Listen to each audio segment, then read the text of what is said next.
Hello बच्चों, चलिए प्रश्न देखते हैं। कोरक छिद्र ब्लास्टोपोर द्वार है सिलेंट्रॉन का, सीलोम का, ब्लास्टोसिल कोरक गुहा का और आर्केंटेरॉन का। तो आइए जान लेते हैं यहाँ पे हमारे प्रश्न की मुख्य अवधारणा।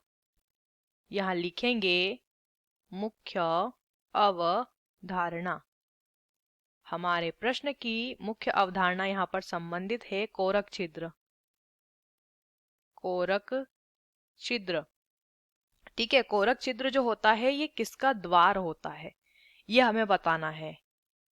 तो देखिए, ये जो कोरक छिद्र होता है ये कहाँ पर होगा, ये हम शुरू से समझते हैं। देखिए, जब हमारे भ्रूण में जब क्या होगा, जो भ्रूण रहता है उस भ्रूण के अंदर जब विकास होता है तो भ्रूण कौन कौन सी अवस्थाओं से गुजरता है। सबसे पहले मोरूला अवस्था होती है, ठीक है।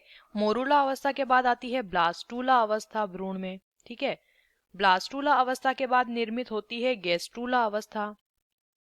गेस्ट्रूला, अब इस गेस्ट्रूला अवस्था के अंदर 3 जननिक स्तर बनते हैं, ठीक है। उन 3 जननिक स्तर, कितने, 3 जननिक स्तर बनते हैं। तो इन तीनों जननिक स्तर के अंदर अंदर जो पाया जाता है, ठीक है, इन तीनों जननिक स्तर के अंदर की ओर पाया जाता है आर्के टेरॉन, ठीक है। इस आर्केंटेरॉन का जो द्वार होता है उस द्वार को ही कोरक छिद्र या ब्लास्टोपोर कहते हैं। पहला दिया है सिलेंट्रोन। सिलेंट्रोन पाया जाता है सिलेंट्रेटा में, ठीक है। सीलोम या देह गुहा जो होती है ये भी कोरक छिद्र का द्वार नहीं है। ब्लास्टोसिल कहाँ पाया जाता है, जब ये ब्लास्टूला अवस्था जो है हमारी चलती है उस दौरान।